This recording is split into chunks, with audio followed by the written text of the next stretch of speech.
아버지 이름 거룩하사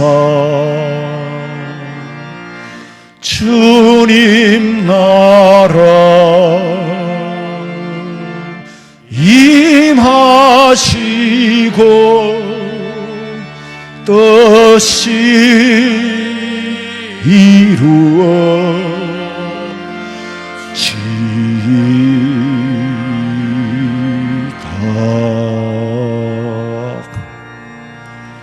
내 영혼아, 네가 어찌하여 낙심하며 어찌하여 내 속에서 불안해하는가?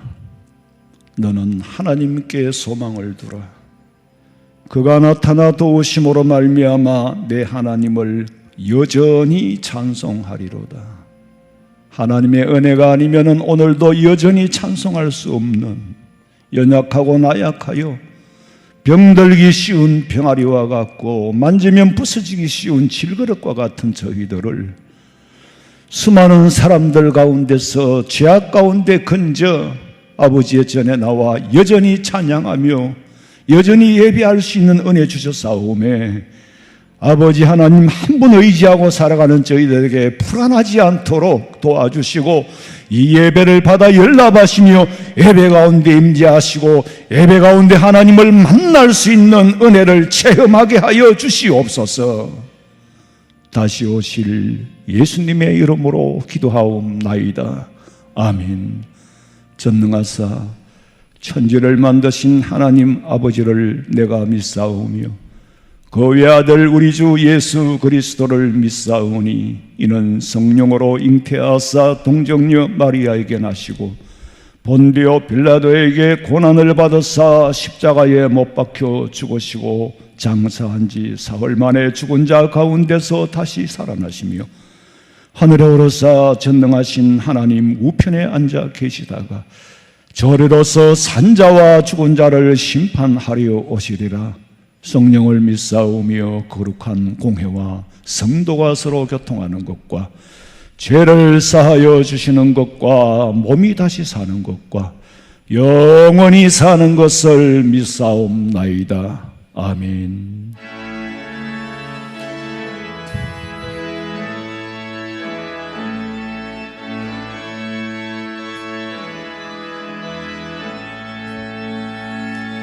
빛나고 높은 보좌와 그 위에 앉으신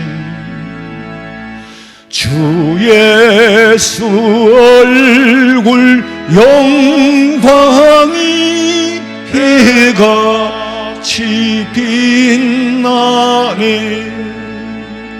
해같이 빛나네. 나 이제 생명 있음은 주님의 은혜요. 저 사망 권세 이기니 큰 기쁨 넘치네. 큰 기쁨 넘치네. 아멘.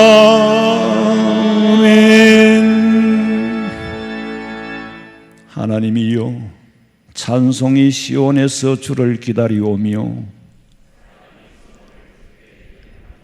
기도를 들으시는 주여, 모든 육체가 주께 나오리이다.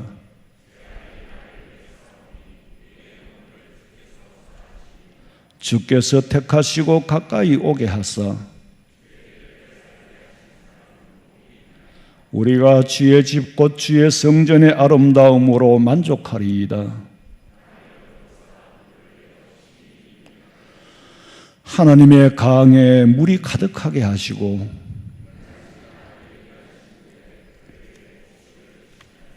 아멘.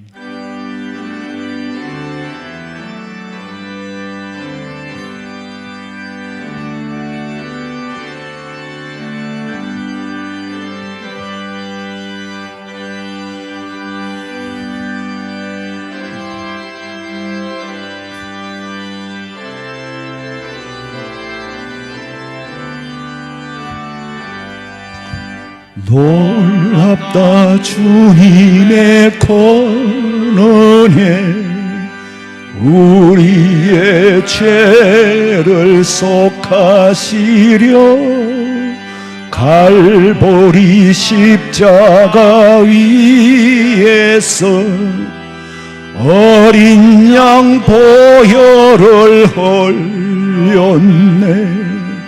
주의 은혜 우리의 죄를 다 씻었네. 주의 은혜 우리의 죄를 다 씻었네. 죄악은 성난 파도같이 우리 영혼을 위협하나 헤아릴 수 없는 주의 십자가에서 보이셨네. 주의 은혜 우리의 죄를 다 씻었네. 주의 은혜 우리의 죄를 다 씻었네. 죄악에 물든 영혼들을 주께서 피로 씻으시네. 지금도 흐르는 그 피에 눈보다 더 희게 씻어라. 주의 은혜 우리의 죄를 다 씻었네. 주의 은혜 우리의 죄를 다 씻었네. 비할 수 없는 그 은혜를 믿는 자에게 건져주네. 형제여 주 앞에 나와서 더 지체 말고 곧 받으라. 주의 은혜 우리의 죄를 다 씻었네. 주의 은혜 우리의 죄를 다 씻었네.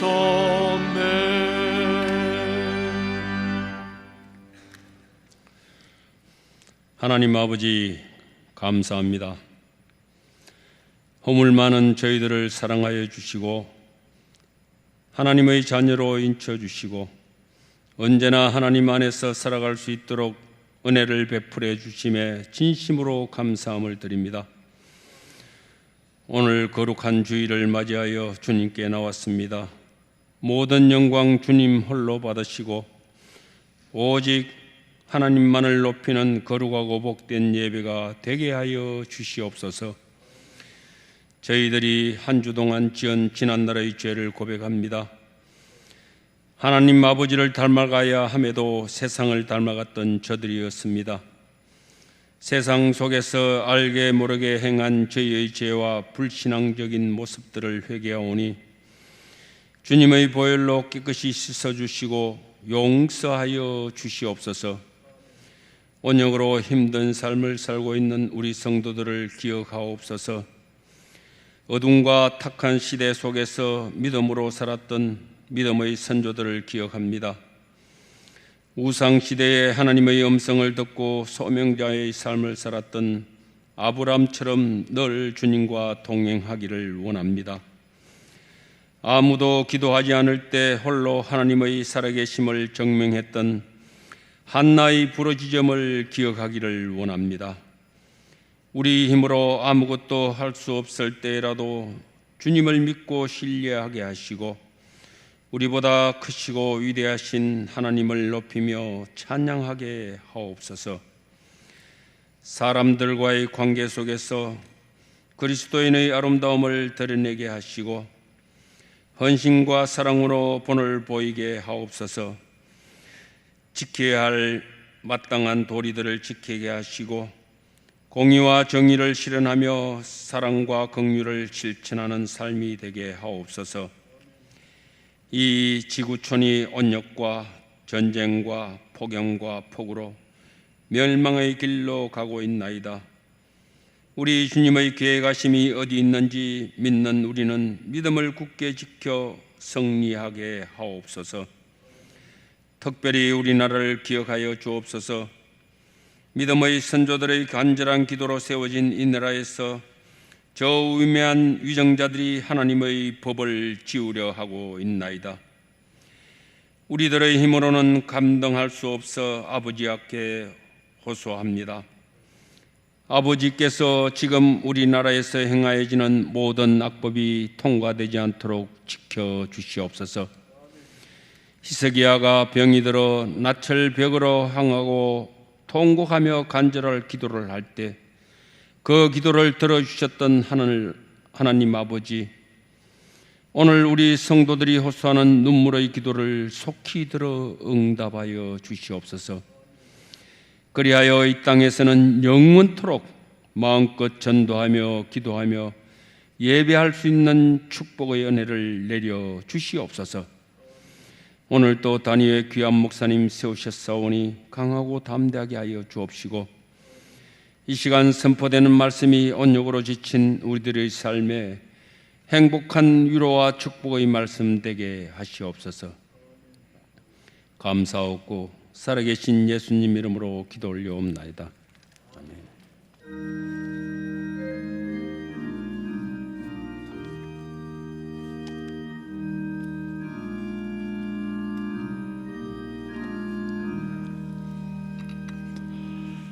하나님의 말씀은 구약성경 사무엘하 12장 1절에서 5절 말씀입니다. 구약성경 사무엘하 12장 1절에서 5절 말씀까지 봉독해 드립니다. 여호와께서 나단을 다윗에게 보내시니 그가 다윗에게 가서 그에게 이르되 한 성읍에 두 사람이 있는데 한 사람은 부하고 한 사람은 가난하니 그 부한 사람은 양과 소가 심히 많으나 가난한 사람은 아무것도 없고 자기가 사서 기르는 작은 암양 새끼 한 마리뿐이라.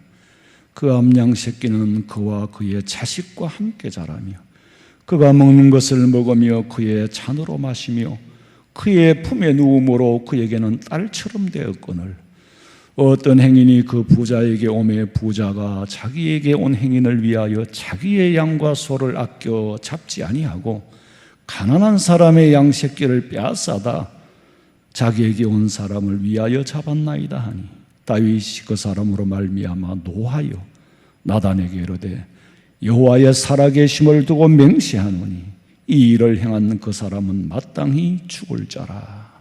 아멘. 준비하신 예물 드리겠습니다.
기도드리겠습니다.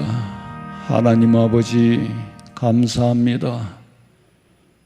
어떠한 경우에도 아버지 앞에 드리고 싶은 물질이 있고 마음이 있고 믿음이 있어 드린 정성스러운 이 예물을 받아 아버지께서 귀하게 사용하시는 만큼 성도들의 가정에도 때를 따라 일용할 양식을 주시고 필요한 것으로 허락하시며 전대에 돈이 다하지 아니하고 궁핍으로 인하여 해야 할 일을 할 수 없는 그런 일이 생기지 않도록 채워주시고 지금까지 함께 하신 하나님, 먹이시고 입히신 아버지께 모든 것을 맡기고 부탁하고 마음과 정성과 뜻과 물질을 드리오니 받아 연락해 주시옵소서. 감사를 드리며 다시 오실 예수님의 이름으로 기도하옵나이다. 아멘. 광고 시간입니다. 주보 13면을 참고하시기 바랍니다. 2학기 건찰의 모임은 추후 통보하겠습니다. 그리고 구역장이나 부구역장님들은 구역 관리에 최선을 다해 주시기 바랍니다. 그리고 미얀마에서 온 선교 편지를 읽으시고 위에서 기도해 주시기 바랍니다.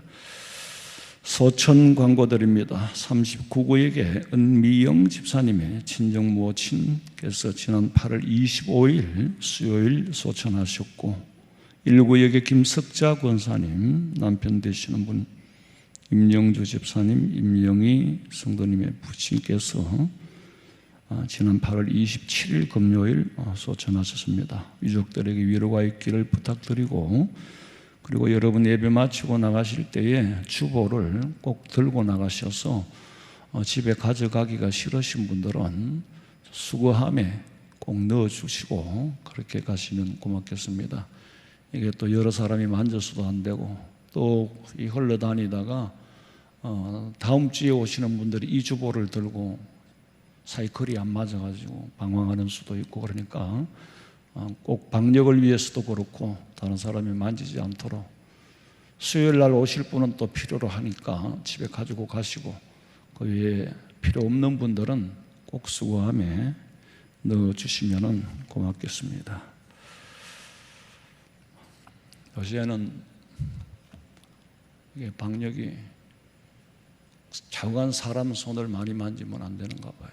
목사님들도 보면은 이제 주로 교회에서 목사님을 통해서 많이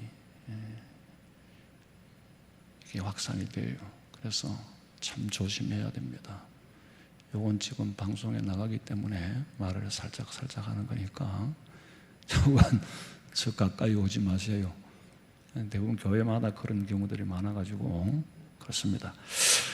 오직 예수님 외에는 구원이 없는 줄로 믿으시기를 주님의 이름으로 축원합니다. 어느 날 우리 목사님들하고 얘기를 하는 가운데 정치인이 정치인을 죽이고 목사가 목사를 죽인다 그랬더니, 목사는 교회 소속이 아니고 사실은 노회 소속입니다. 그래서 노회에서 시키는 대로 해야 되고 노예법을 따르고 노예에서 사실은 위임을 해준 거예요. 그래서 노예에서 목사들끼리도 벌을 하고 그러거든. 잘못하면 면직을 시키고 그게 이제 목사를 죽이는 거예요. 그러니까 부목사님이 너무 순수하셔가지고, 목사님 사람을 죽이면 살인이잖아요 그러더라고. 그래서 그런 생물학적으로 죽인다는 말이 아니고 존재감을 말살시켜버린다. 목사에게 목사의 이름을 떼게 해버리면 존재감을 말살시키는 거다. 살아서나 죽은 거나 마찬가지잖아요. 존재감이 없으니까. 우리 그리스도인의 존재감은 어디서 옵니까? 정체성에서 옵니다. 우리 정체는 세상에서 찾는 것이 아니라 하나님이 주신 생명인 줄 믿으시기 바랍니다. 우리 정체는 어디서 찾는다고요? 하나님 안에서 찾아야 돼요. 이 종의 가치는 어디서 찾아야 돼요? 교회 강대상에서 찾아야 돼요.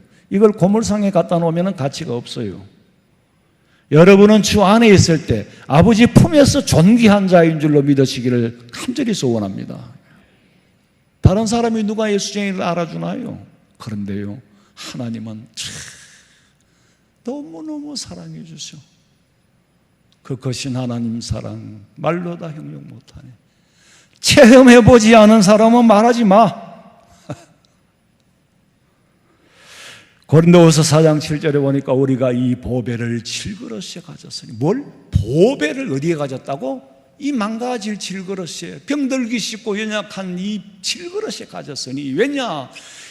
이 큰 능력이 하나님의 능력이 몸에서 나오는 것이 아니라 하나님께로 나온다는 걸 알게 하기 위하여. 몸은 연약하나 이게 튼튼하면 안 돼. 이게 힘이 있으면 여서 나오는 줄로 알아. 그러니까 보배를 질그릇에 가졌다. 여러분 속에 있는 그 믿음은 금보다 귀하여 질그릇에 담긴 보배인 줄로 믿으시기 바랍니다. 이게 얼마나 큰 보배냐. 목사가 약쟁이도 아니고 내가 목회하려고 귀하다고 말하는 게 아니에요. 나는 내가 체험해보지 않은 것을, 물론 다 체험은 못했지만은 하나님이 살아계시면 체험을 했기 때문에 이 은혜를 선포하고 싶은 마음이 아니면은 힘들어 못해. 왜? 제가 사역을 40년 했습니다. 여러분, 한 직장에서 하루도 안 쉬고 한 달도 휴직을 안 하고 40년을 했으면은 이제 몸으로는 좀 쉬어야 돼요. 그러나 전해야 할 사명이 있고 복음이 있기에 우리 가운데 임재해 계시는 성령 하나님의 존재감은 세상 것과 비교할 수가 없어요. 금으로도 못 바꾸고 은으로도 못 바꿔. 이 귀함을 아는 사람은, 자, 지금 세상에는 천륜도 인륜도 다 무너지고 점점 더 어두워 가져가는 세상이지만은 하나님의 사랑과 하나님의 은혜는 영원하시고 불변하셔서 그 말씀의 법도는 여전히 현재도 유효하고 집행되어져 가고 있습니다. 오늘 성경의 내용에 보니까 이스라엘의 두 번째 왕, 첫 번째는 사울 왕이요, 두 번째는 다윗 왕이요. 그 이전에는 왕이 없었어. 사사시대에는 하나님께서 사사들로 통하여 다스렸어. 두 번째 왕 다윗. 이 다윗은 어린 소년일 때 들판에서 양을 치며 주야로 주의 말씀을 묵상하고 은혜를 받고 찬송을 부르면서 곰도 믿음의 담력으로 사자도 물리치고, 어린 소년이 지 힘으로 한 것이 아니라 하나님이 함께할 때에 사자와 맞설 수 있는 담력을 주셨고 곰을 잡아 죽일 수 있는 힘을 주셨고, 뿐만이 아니라 어린 소년으로서 적장 골리앗, 이스라엘 모든 군대들이 벌벌 떨고 있는 적장 골리앗 앞에 나가 감히 할례도 없는 네가 하나님의 이름을 모욕하니 내가 의분이 일어나서 참을 수가 없다. 그리고 물맷돌을 들고 나아가서 너는 칼과 단창으로 나오나 나는 만군의 여호와의 이름으로 나아간다. 어떻게 감히 전 이스라엘 군사가 벌벌 떨고 있는 그 블레셋 군대 앞에서, 누가 준 힘입니까? 하나님이 주신 담력이에요. 큰 담력이 큰 일을 하는 거예요. 그리고 다윗이 전쟁에서 승리하고 돌아올 때 사무엘상 18장 7절에 보니까 여인들이 뛰놀며 노래를 부르고 하는 말이, 사울 왕이 죽인 사람은 천명이라면은 다윗이 죽인 사람은 만만이로다. 천천히요 만만이나 천이나 만이나 무슨 말이요? 사울 왕보다 다윗이 더 훌륭하다는 거예요. 그랬더니 전쟁에 이긴 건 고사하고 사울 왕이 시기심이 발동한 거예요. 감히. 근데 여자분들이 너무 가벼운 것 같아. 아이고 이겼구나 하면 됐을 텐데 그만해서 왜 사울 왕 이름은 왜 들추나 그래? 비교를 해버리니까 사울 왕이 빙 돌아버린 거예요. 저놈 다윗을 잡아 죽이라. 다윗이 도망을 가요. 도망을 가는데 오히려 다윗이 숨어서 보니까 사울 왕이 볼일을 보는데 가서 죽일 수도 있었어. 그러나 하나님의 기름 부으신 종이기 때문에 내가 어떻게 할 수는 없는 거고 살려주었어요. 사울은 또 다윗을 죽이려고 댕기고 오히려 죽일 수 있는 기회가 있었지만은 안 죽였어. 하나님이 기름 부었기 때문에.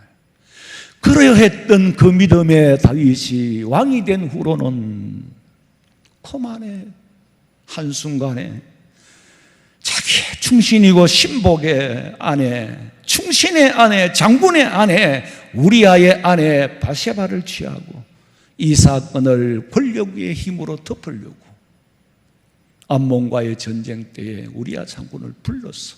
전장에서 있는 장군을 불러가지고 오늘 밤에 네가 네 아내하고 하룻밤을 쉬어라 그랬어. 왜? 자기의 일을 감추어서 아기가 태어나도 우리아의 아이라고 말하려고. 그런데 우리아가 와서 하는 말이, 왕이여, 내가 전쟁을 하는 중에 전장에서 내가 뛰어왔는데 어찌 내 혼자 편히 쉴 수 있겠습니까? 저는 가겠습니다라고 할 때에 편지를 한 장 써가 지어보내면서 똘똘 말아가 임봉을 해가지고 그인 장군에게 보내가 이놈의 가거들랑 전장에 제일 앞장을 서하라. 그리고 암몬군에게 죽게 해라. 그래야 완전 범죄가 되거든. 세상에, 정욕의 한순간에 눈이 어두워서 신복의 아내를 뺏고도 모자라가지고 죽이려고 교사를 했어요. 이때 하나님께서 말씀하시기를, 죽기는 암몬 사람의 적군의 칼에 죽었지만은 죽이기는 다윗이 네가 네 칼로 죽였다라고 성경은 말합니다. 나단 선지자를 통하여 하나님이 하시는 말씀이 왕의 죄를 지적하게 해요. 왕이요, 한 성읍에 두 사람이 살았는데요, 한 사람은 가난하고 한 사람은 부자였습니다. 그런데요, 부잣집에 손님이 왔는데 자기 양을 잡아가 대접을 해야지 가난한 사람의 집에 양을 뺏사다가 딸같이 키우고 같이 먹고 잔도 같이 쓰는 딸 같은 그 양을, 새끼 양을 잡아 뺏사다가 자기 손님에게 대접을 했습니다. 얼마나 가난한 사람이 억울하겠습니까? 이 말을 들은 다윗 왕이 하는 말이 12장 5절 읽어보세요. 다윗이 그 사람으로 말미암아 노하여 나단에게 이르되 여호와의 살아계심을 두고 맹세하노니 이 일을 행한 그 사람은 마땅히 죽을 자라. 그가 불쌍히 여기지 아니하고 이런 일을 행하였으니 그 양새끼를 4배나 갚아주어야 하리라 한지라. 그 사람은 마땅히 죽을 자라. 그리고 4배나 갚아야 할 자라. 그 사람이 누굽니까? 바로 다윗 왕 당신입니다.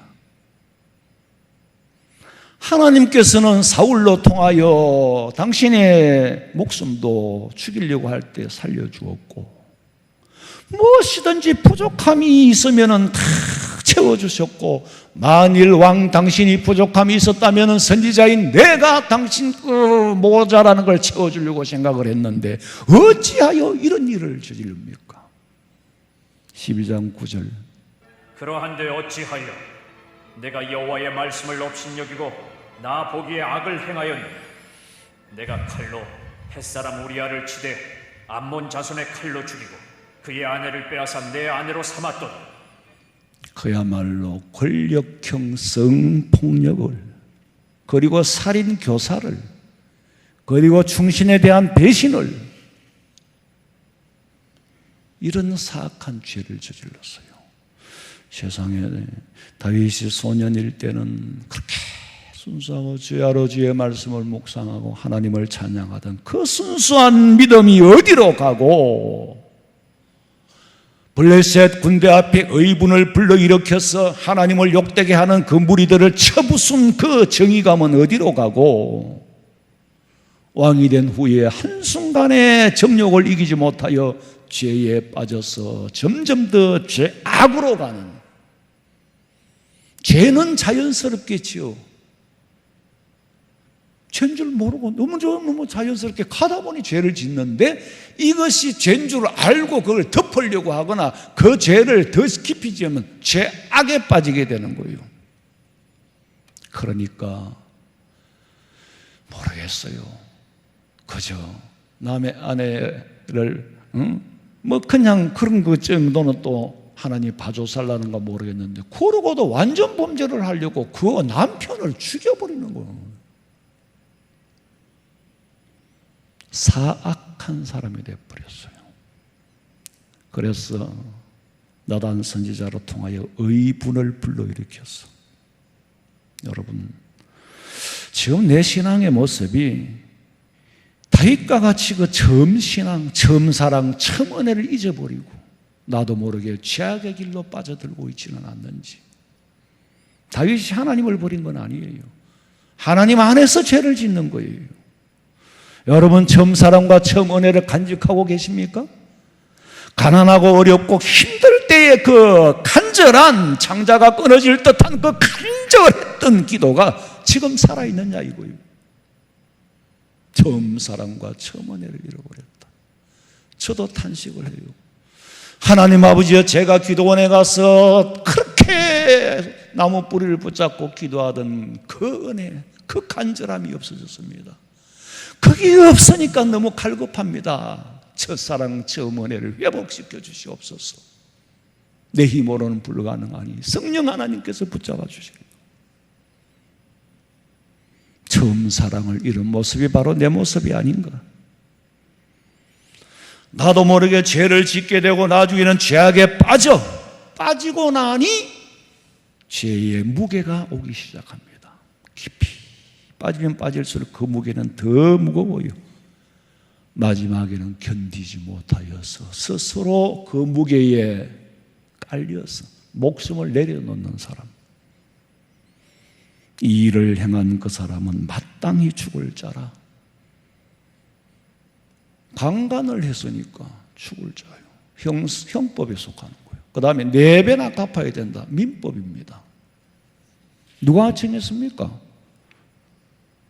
다윗 왕이 정했어요. 왜냐하면 왕정시대에 왕의 말이 법이고 왕의 행정이고 왕이 사법부, 입법부 다 하는 게 왕이잖아요.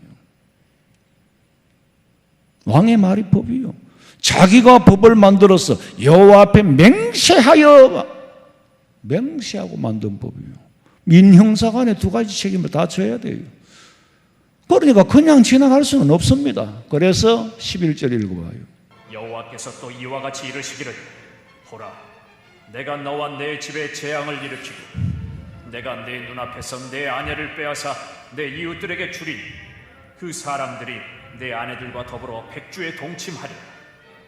너는 은밀히 행하였으나 나는 온 이스라엘 앞에서 백주의 이 일을 행하리라 하셨느니라. 너는 은밀하게 숨어서 했지만 네 아내를 빼앗아서 백주의 대낮에 남에게 주는, 남들이 다 보게 하는 이 짓이 네가 한 짓이라는 걸 드러내와서 일벌 100개 형사 횡행정책에 해당시키겠다는 거예요. 지위 고하를 막론하고 죄를 지으면 만천하에 공표하시겠다는 겁니다. 이때 다윗은 그 나단 선지자 앞에 그 자리에서 무릎을 꿇고 회개를 합니다. 내가 여호와께 범죄하였나이다. 천하의 다윗이 나단 선지자 앞에 무릎을 꿇고 죄를 인정한다는 것은 쉬운 일이 아닙니다. 여러분, 진정한 회개는 참 어려워요. 드러난 죄를 감추려고 하지 않고 수치와 부끄러움을 감수하며 회개할 수 있는 정직한 마음이 있었기에 그런 죄를 지었음에도 불구하고 다윗을 성군이라고 말하는 거예요. 회개를 하여 내 죄를 드러내는 것은 죄를 지을 때보다 수십 배의 용기가 필요합니다. 도덕질 할 때는 여러분 간단하겠지만은 이것을 내가 내 입으로 드러낸다는 것은요, 도덕질 할 때 용기보다 수십 배 더 있어야 할 수 있는 겁니다. 말로 그렇게 쉽게 회개가 되는 게 아니에요. 반다이크라는 사람이 그린 그림 중에 암보르시우스 감독이 서 있고 그 앞에 무릎을 꿇고 비는 사람이 데오도시우스 황제예요.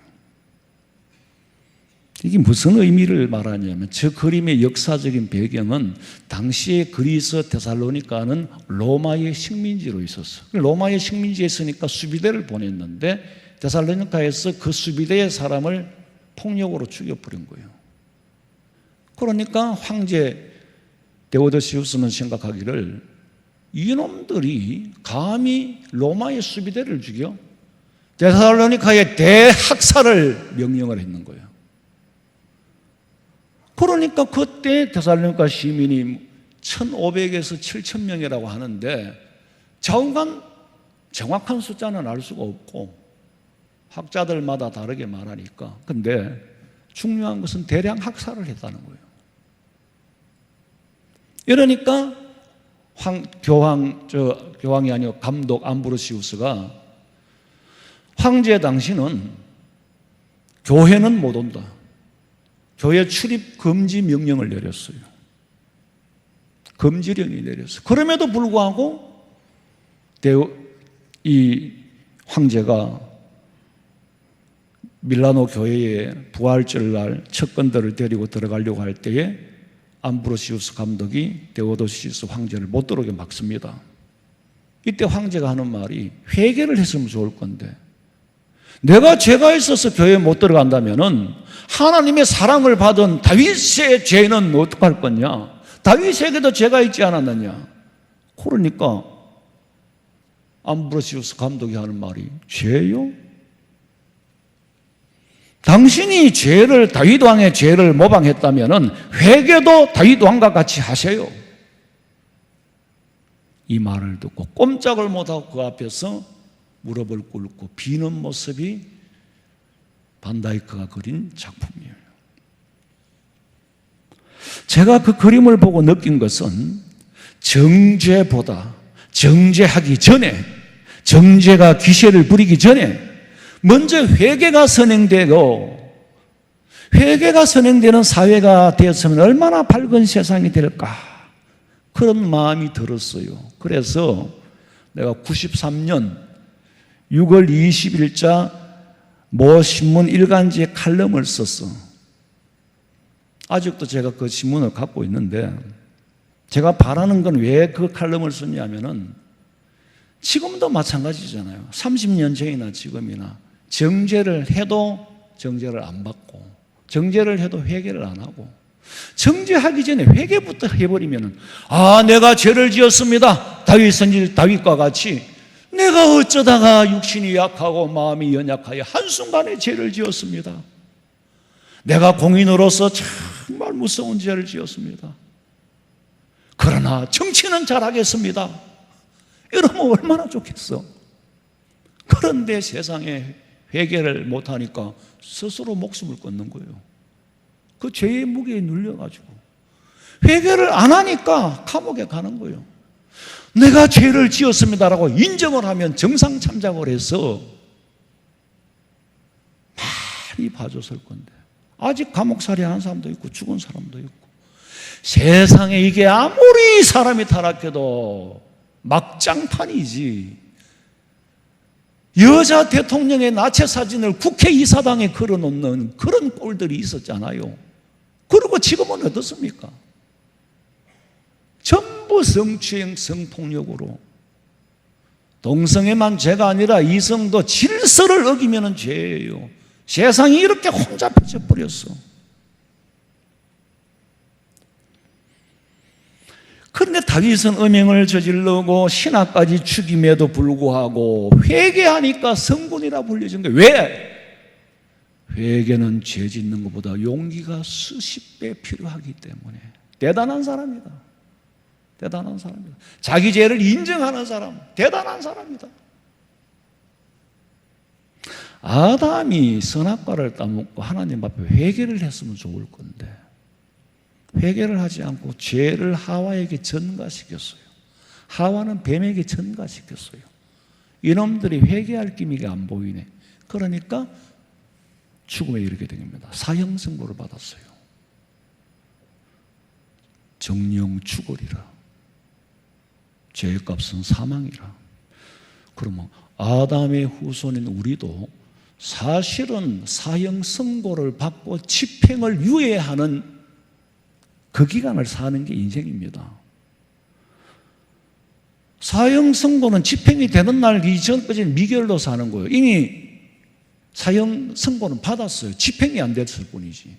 우리는 이미 사망 선고를 받은 사람들이에요. 지금 집행을 유예하고 있잖아요. 언젠가는 죽습니다.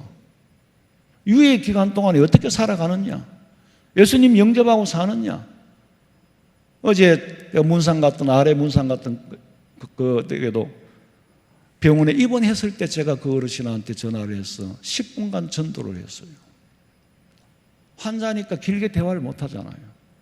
딱 10분간 대화를 하면서 조목조목해서 죄인임을 인정시키고 고백했고 구원의 길을 찾게 했고 예수님을 영접하게 해서 나보다 먼저 아멘을 하더라고.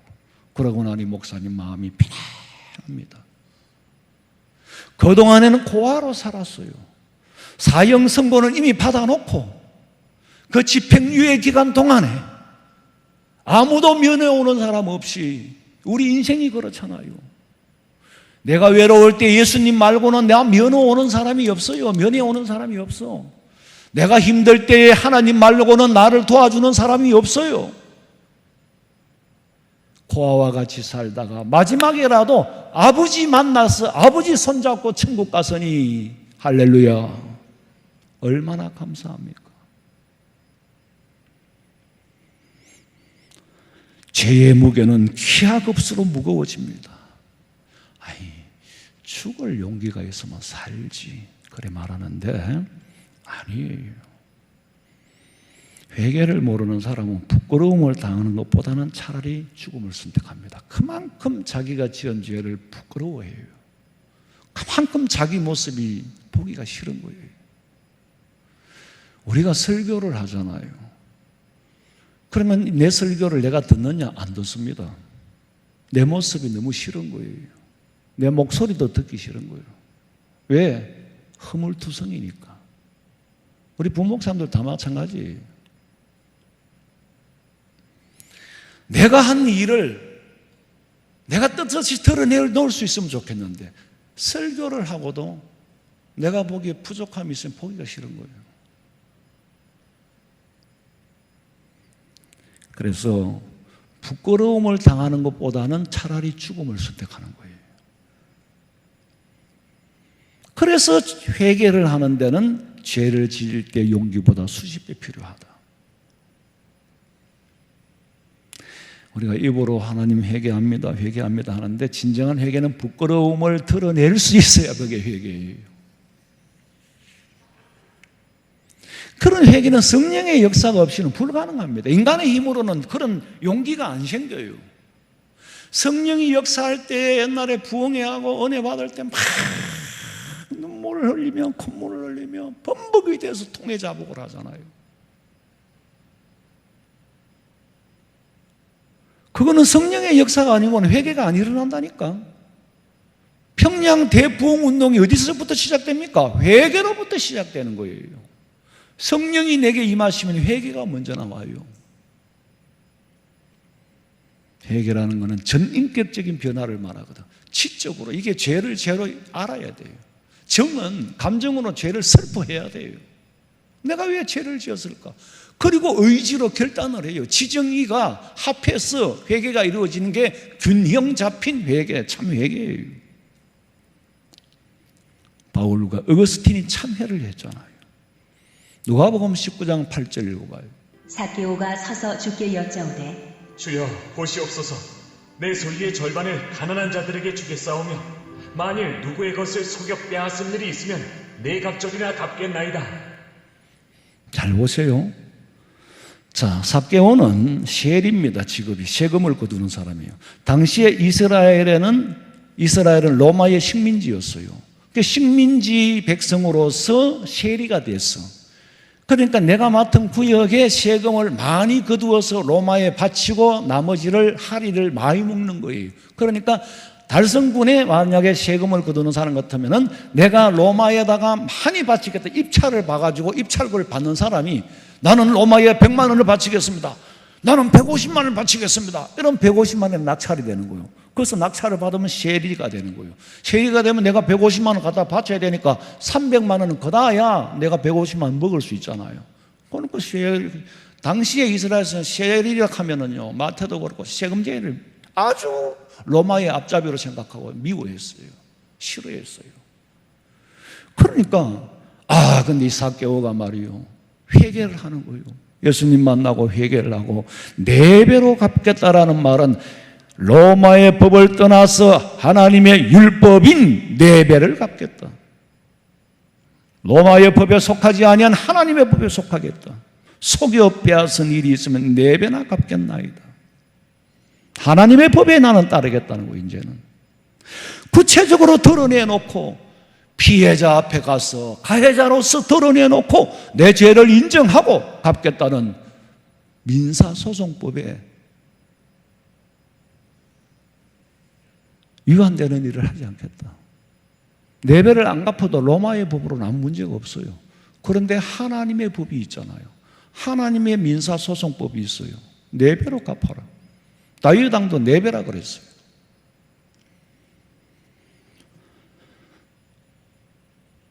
삭개오의 회개가 진정한 회개예요.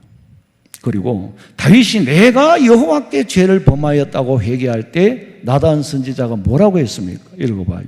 다윗이 나단에게 이르되 내가 여호와께 죄를 범하였노라. 하매 나단이 다윗에게 말하되 여호와께서도 당신의 죄를 사하셨나니 당신이 죽지 아니하려니 이 일로 말미암아 여호와의 원수가 크게 비방할 거리를 얻게 하였으니 당신이 낳은 아이가 반드시 죽으리.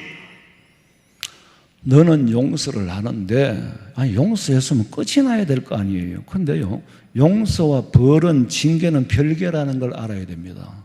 우리 세상에서는 내가 감옥을 살았으니까 내가 벌 다 받았다, 그렇다고 떳떳해질 수 있습니까? 피해자는 그대로 남아있어요. 용서와 벌은 별개 문제입니다. 왜냐하면 피해자에게도 공의가 적용돼야 될 거 아니에요. 아직 피해자의 탄식이 하늘에 참소를 하고 있는데, 피해자의 눈물이 그치지 않았는데 하나님께서 중간에 들어서 용서해버리고 다 끝내버린다면, 피해자의 눈물을 방관하신다면 공의로우신 하나님이 아니지요. 그래서 벌은 받아야 된다.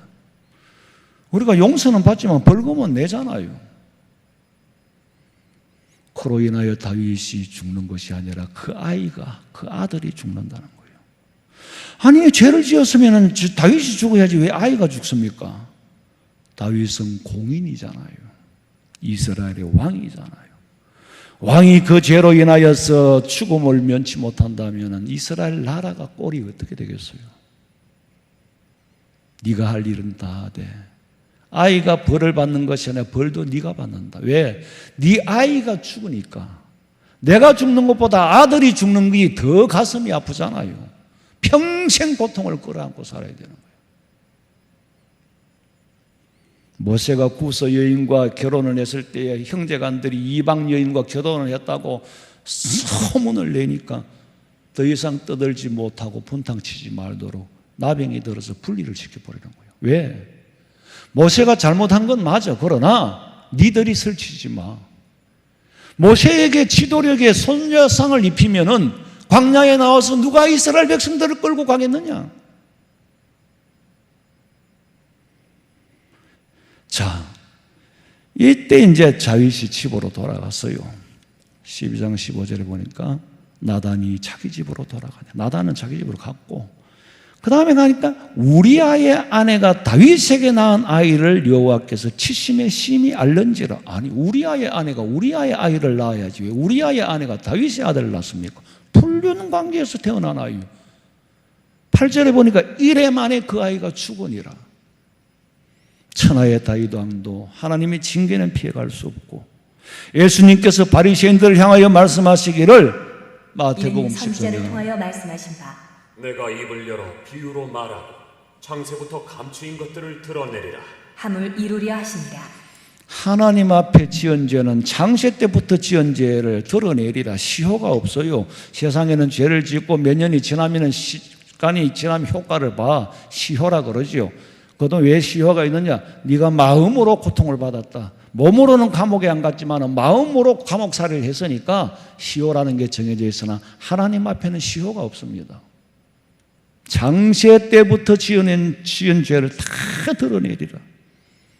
누가복음 12장 2절에 보니까 감추인 것이 드러나지 않을 것이 없고 숨긴 것이 알려지지 않을 것이 없도다. 아담은 숨었지만 하나님은 숨은 아담을 찾아냈습니다. 동성애만이 죄가 아니라 이성애도 무질서한 음란은 심판을 불러옵니다. 여러분, 이탈리아 가면은 폼페이라는 도시가 있죠. 주전 1세기에 폼페이 장군의 이름을 따서 만든 여름 로마의 여름 수도로 사용했던 문화는 찬란했어요. 음행의 범죄도 번성한 도시였어요.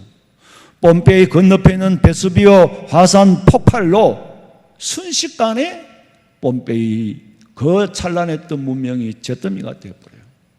지금 발굴해내는 그림 보세요. 저는 일부분인데요. 굉장히 사실은 한 단면을 찍어서 그렇지 굉장히 큽니다. 그러나 3분의 1도 발굴을 못 해냈어요. 저기 다 덮여 있었거든요. 저 건너편에 보는 서 있는 산이 베수비오 산이에요. 저기서 화산 폭발을 해가지고 순식간에 폼페이시를 다 뒤덮어버려요. 잿더미가 되어버렸어. 지금도 저 활화산이기 때문에 연기가 현장에서 보면 연기가 올라오고 있어요. 역사의 현장입니다. 소돔 고모라 성의 동성애의 역사의 현장에 하나님 유황 불심판을 내렸고, 폼페이는 음란한 도시였기 때문에 화산으로 한순간에 덮어버립니다. 죽은 시체들이 지금 그 자다가 죽은 모습 그대로, 저 사람들은 낮잠을 자잖아요. 정오에서 3시까지 낮잠을 자는 시간인데 참 보기 민망하고 듣기도 민망한 저 폼페이라는 도시가요, 로마가 세상을 정복하러 갈 때 전사들이 전쟁에서 승리하고 돌아오면 피를 묻혔으니까 피를 다 비린내를 씻기 위해서 이태리에는 그 폼페이에 사우나가 발달한 겁니다. 냉탕, 온탕이 있고 물이 바로 떨어지지 않도록 다 정말 발전된 참 대단한 데예요. 근데 홍등가가 있어요. 내가 입으로 설명하기가 민망해서 다 못하겠는데, 그러니까 전사들이 이제 일단 사우나에서 몸을 씻고 그 다음에는 수고했다라고 위로차 위안부를 제공하는 거예요. 평소에는 홍등가로, 전쟁이 끝나고 나면 위안부로 매춘을 하고 위안부로 제공하고. 당시에 그 로마의 그 폼페이의 도로는요, 얼마나 두꺼운지 밑을 안 파봐가 몰라. 전부 도로는 다 돌로 되어 있습니다. 그러니까 돌로 만들어서 세면하고는 달라요. 그런데 순간순간에 정거장이 있는데 홍등가 앞에는 말 브레이크를 얼마나 밟았는지 돌이 이만큼 파여져 있어요. 그게 얼마나 타락하고 엄행한 도시였는지를 증명해 보입니다. 내가 그걸 보고 그 앞에서 이러니까 망하지. 위안부를 제공하고 엄행이 성행하니까 화산재로 하나님이 덮어버렸어. 소돔 고모라 성의 유황불로 덮어버렸어. 외놈들이 우리 조선의 여인들을 위안부로 썼기 때문에 하나님이 원자탄을 히로시마에 때린 거예요. 그리고 항복을 했어요. 하나님의 역사는 지금도 살아계시고 하나님의 법도는 살아계시어서 그 수많은 세월 흔적이 그대로 그림을 그려놓은 것처럼 다 보고 있잖아요. 지금도 그런 흔적을 만들고 삽니다. 우리는 그 역사는 흔적은 지울 수가 없어요. 장세 이후로 지은 것을 드러내지 않을 게 없다 그랬으니까. 지금은 음행을 초월하여 창조 질서를 파괴시키고 인간의 생태계를 파괴시키겠다고 국가가 법을 정하겠다고 하니까 창조 질서를 어기면은요, 개인의 취향이 아니라 생태계를 파괴시키는 겁니다. 다윗이 지은 죄의 대가는 엄청나게 무서운 거였고, 하나님께서는 억울한 바세바를 버려두지 않고 다윗이 네가 책임을 져라. 바세바가 하루아침에 과부가 됐으니까 네가 책임져라. 그 사이에서 난 첫째 아들은 죽었잖아요. 이래 만에. 둘째로 낳은 아들이 솔로몬입니다. 기가 막히죠. 그 여인은 그리스도의 족보에 들어가는 솔로몬의 어머니가 된 거예요. 그 이후로 보면은 기생 라합도 나오고. 혈통으로 우리는 구원받을 수 있는 게 아니에요. 오직 믿음으로. 유대인의 혈통으로 구원받는 줄로 알지만은 그게 유대인들이 착각하고 있는 거잖아요. 하나님은 공의로우신 하나님이에요. 억울한 밧세바라는 여인을 억울하게 버려두지 않고 그를 솔로몬의 어머니로 만드는 겁니다. 마땅히 죽어야 할 우리에게 회개할 수 있는 길을 열어주시고, 내가 그 부끄러움을 털어낼 수가 없으니까 우리 주님이 보혈의 피로 죄를 씻어주시고 우리의 허물을 덮어주시고, 그리고 천국의 소망을 주시고 하나님의 자녀로 삼아주신 우리 여러분의 신분은 대단합니다. 여러분은 존귀한 자들이에요. 어떤 경우도 이 믿음 잃어버리지 말고 끝까지 지켜서 승리하시기를 주님의 이름으로 축원합니다. 자비로우신 아버지 하나님, 처음에는 모르고 지은 죄가 알면서도 죄를 반복한다면 죄악이 되고 사악함이 되어서 그 징계와 그 벌을 면할 수가 없음을 우리는 역사의 흔적 속에서 지울 수가 없습니다. 내 개개인의 삶도 하나님 앞에 드러나지 않을 것이 없고 감출 것이 없는데 회개하여 부끄러움과 수치를 다 덮어주시고 씻어주시기를 원합니다. 자비로우신 아버지 하나님, 마지막 때의 음란에 빠지지 않고 우상을 섬기는 음행에 빠지지 않고 우리 자신들을 경건함으로 하나씩 더러움을 제거하고 성화되어져 가는 삶을 살아갈 수 있도록 성령께서 인도하여 주시옵소서. 다시 오실 예수님의 이름으로 기도하옵나이다. 아멘.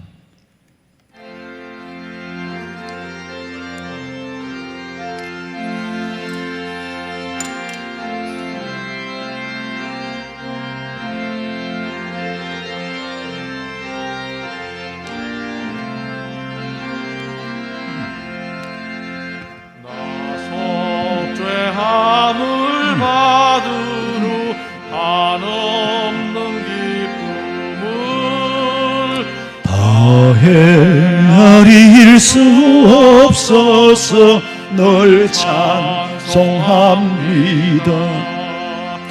나 속죄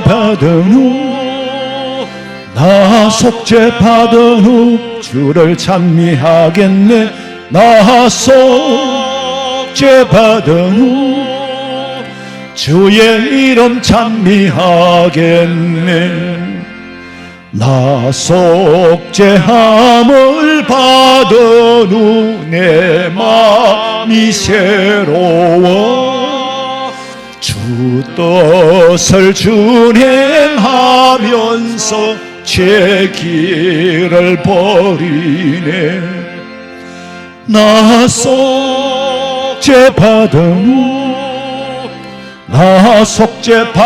후 주를 찬미하겠네. 나 속죄 받은 후 주의 이름 찬미하겠네. 나 속죄함을 받은 후 성령이 오셔서 하나님 자녀 된 것을 곧 증언합니다. 나 속죄 받은 후 주를 찬미하겠네. 나 속죄 받은 후 주의 이름 찬미하겠네. 나 속죄함을 받은 후 보혈의 공로로 내 주의 은혜 입으니 늘 평안합니다. 나 속죄 받은 후 주를 찬미하겠네. 나 속죄 받은 후 주의 이름 찬미하겠네. 지금은 우리 주 예수 그리스도의 은혜와 하나님 우리 아버지의 그 만극하신 사랑과 성령의 위로하심과 교통하심이 주의 전에 나와 예배하고 돌아가는 우리 성도들의 머리 위에 가정과 직장과 사업장과 자녀들의 앞길과 마음에 소원하는 그 모든 일들 위에 지금으로부터 영원토록 함께 있을지어다. 아멘. 아버지,